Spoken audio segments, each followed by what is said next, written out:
अस्सलाम वालेकुम। HRH नामे में हसनैन रज़ा हाजिर खिदमत है, आज तक की अब तक की सच्ची खबरों के साथ। क्योंकि सोशल मीडिया, इलेक्ट्रॉनिक मीडिया लोगों का एतमाद खोता जा रहा है। कुछ लोग एक तरफ की बात कर रहे हैं तो दूसरे दूसरी तरफ की। मेरी कोशिश अपने व्यूअर्स को सच पहुंचाने की है, जो मेरा अहद है। मैं बिल्कुल बाइस नहीं होऊंगा इंशाअल्लाह, और आप तक 100% जहाँ तक तहकीक की हुई खबरें सिर्फ़ और सिर्फ इधर से सुन के उधर से सुनकर आपसे बात नहीं की जाएगी। इंशाअल्लाह आपको मुतमईन किया जाएगा खबरों के लिहाज से। तो आज की मेन खबर तो जो इलेक्ट्रॉनिक मीडिया पे, सोशल मीडिया पे है, वो मुतिल्ला जान की गिरफ़्तारी है। एक PTI ने जो बयानिया बनाया हुआ था सैकड़ों अफराद की शहादत का, अपने कारकुनान की शहादत का, उस मुर्दे घोड़े में इस गिरफ्तारी ने जान डाल दी। एक साफ़ी होने के लिहाज से इस गिरफ्तारी की हर एक ने मजम्मत की है, और जिस बोंडे तरीके से FIR दर्ज की गई है, उसने राना सनाउल्लाह केस की याद ताज़ा कर दी। और ये मुतिल्ला जान साहब वही हैं जिन्हें इमरान खान दौर में भी 12 घंटे के लिए गिरफ्तार किया गया था। और आज मैं ट्वीट पढ़ रहा था शहबाज गिल साहब की, जो बड़ा दुख का इजहार कर रहे थे मुतिल्ला जान की गिरफ्तारी पर। ये वही शहबाज गिल हैं जो हाई कोर्ट में इनके लिए क्या अल्फाज इस्तेमाल कर रहे थे। चलें हम दूसरी तरफ चलते हैं। एक ये स्टोरी चल रही है, दूसरा इंफॉर्मेशन सेक्रेटरी जो है PTI के, उन्होंने बड़ी तहकीक के बाद आज एक निजी चैनल को 8 नाम बताए जिनकी वो बता रहे थे कि शहादत हम कंफर्म कर सकते हैं, और उनके जनाजे भी उनके आबाई गांव में हो चुके हैं। यानी वो सैकड़ों अफराद जिनका दावा सुबह उठते ही न जाने किस उजरत में कर दिया गया था, उससे वो खींच तान कर अब उनकी हलाकतों का FI, जब तक आपके पास पोस्टमार्टम रिपोर्ट ना हो तो आप इस बात को क्लियर नहीं कर सकते कि हलाकतें किस तरीके से हुई। तो अब तक जो PTI का ये दावा था, उसमें एक मुर्दा घोड़ा था मेरे हिसाब से, जिसमें मुतिउल्लाह की गिरफ्तारी नहीं, क्योंकि मुतिउल्लाह के बारे में जो आज PTI ने बयान बनाया हुआ था कि वो उन लाशों की खोज में थे।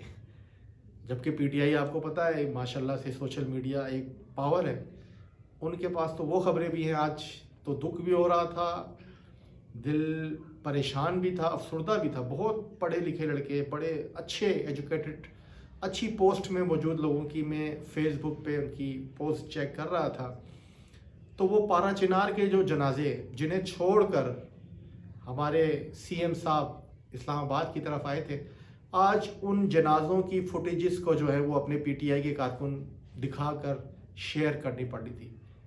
ये होती है अल्लाह की लाठी बेआवाज़। यानी अब मजबूर हैं, वो ढूंढ रहे हैं कि यार कब कब हमने कोई PTI के परचम के साथ किसी को, हमने जनाजा किसी का किया है तो हम उसकी फुटेजेस हासिल करें।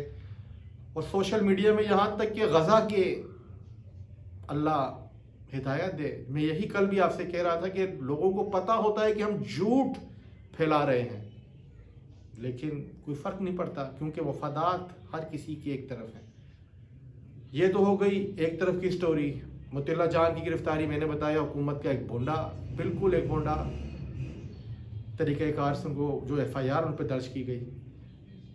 हुकूमत वक्त तो मैं हमेशा कहता हूँ वो गलतियाँ करती हैं, फिर जब अपोजिशन में आती हैं तो फिर कहते हैं कि यार हमसे शायद वो गलती हो गई। लेकिन आज PTI के अंदर अंदरूनी खाना जो बातें हो रही हैं, यूसुफजई साहब इस तरह एक प्रोग्राम में बैठे हुए थे, वो शिकायत का एक अखबार लेके आए हुए थे कि इस धरने के लिए ना कोई मीटिंग्स हुई, ना किसी ABC प्लान का जिक्र हुआ। बुशरा बीवी तो उनके हस्बैंड यानी चेयरमैन साहब बुशरा बीवी के हस्बैंड के तौर पे उन्होंने लेके कहा कि वो तो जज्बाती थी, लेकिन पार्टी के तौर पर यानी खिचड़ी पकना शुरू हो गई है। वो जो तोड़ फोड़। और एक ख़बर एक और मैं आपके साथ ब्रेक करूँगा। बुशरा बीबी ने खान साहब से एक बार फिर مرشد نے اپنے مرید سے کچھ مانگ لیا ہے. کیا مانگ لیا ہے؟ کے پی کے سی ایم شپ نو مور، یہ خبر ہے.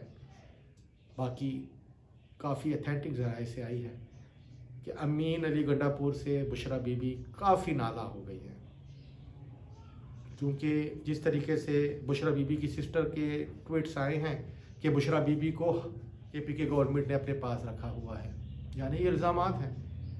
اندرونی اسٹرگل، اندرونی توڑ پھوڑ کا شکار ہو گئی ہے، کیونکہ نو ڈاؤٹ ایک بہت میسف مس ہینڈلنگ ہوئی ہے 26-27 نومبر کے احتجاج میں، جس کا نقصان پی ٹی آئی کو اٹھانا پڑا ہے. اور اس نقصان کو زائل کرنے کے لیے جس طریقے سے فیک نیوز کا استعمال کیا جا رہا ہے، اٹس ٹو مچ. باقی ویورز، میری کوشش یہی ہے، دونوں طرف کی بات کروں. لوگ کچھ کہیں گے یار پی ٹی آئی کے خلاف زیادہ میں بول گیا ہوں، لیکن دکھ یہی ہوتا ہے کہ جو فیک نیوز کو اس طریقے سے پیش کیا جا رہا ہے، یعنی غزہ کی فوٹیجز کو، پارا چنار کے ان شہداء کو جن کو چھوڑ کر امین علی گنڈا پور صاحب اسلام آباد کی طرف آئے تھے، آج ان کی فوٹیجز ان کی مجبوری بن گئی ہیں. ان کے جنازوں میں جو لوگ جا رہے ہیں انہیں پی ٹی آئی کے کارکن دکھایا جا رہا ہے اور پیچھے ترانے پی ٹی آئی کے لگا دیے گئے.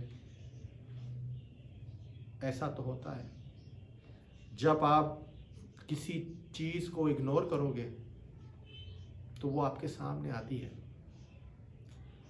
باقی اس کے علاوہ حکومت وقت اپنے طور پر بہت آسانی سے یہ جو ایک بہت بڑا دعویٰ پی ٹی آئی کر رہی تھی سینکڑوں شہادتوں کا، اس کی ایک انکوائری کر کر اس چیپٹر کو کلوز کر سکتی ہے. لیکن کچھ حکومتی عہدیدار یہ بولتے پائے گئے ہیں کہ ہمیں اس طرح کی انکوائری کی کیا ضرورت ہے. ضرورت تو ہے، کیونکہ آپ نے پروپوگنڈا اس ملک میں حکومت نہیں چلنے دے گا. لوگوں کا مزاج ہی ایسا بن گیا ہے. اور میں یہ یہاں تک بھی میں ان کی اس بات سے مطمئن ہوں کہ اگر وہ رپورٹ پیش بھی کر دیں گے تو پروپیگنڈا یہی ہوگا کہ یہ حکومتی لکھی ہوئی ایک تحریر ہے، اسے ہم نہیں مانتے. جبکہ جس بیانیے کو لے کے آج پی ٹی آئی چل رہی ہے وہ بیانیہ کافی کمزور ہے. انشاءاللہ نیکسٹ ولاگس میں مزید ان خبروں سے ہٹ کے آپ کو جو پیپلز پارٹی نون لیگ کے درمیان اختلافات چل رہے ہیں اور بھی کچھ ایشوز ہیں ان کے بارے میں بھی آگاہ کروں گا. اور آج ایک پازیٹیو نیوز، اسٹاک ایکسچینج آپ کی 1 لاکھ انڈیکس سے اوپر فرسٹ ٹائم ہسٹری میں گئی ہے. مبارک ہوا پاکستانیوں کو کہ کچھ تو پاکستان میں کام ہو رہا ہے. باقی انشاءاللہ نیکسٹ ولاگ میں آپ سے ملاقات ہوگی، تب تک کے لیے اجازت دیجیے. اللہ حافظ.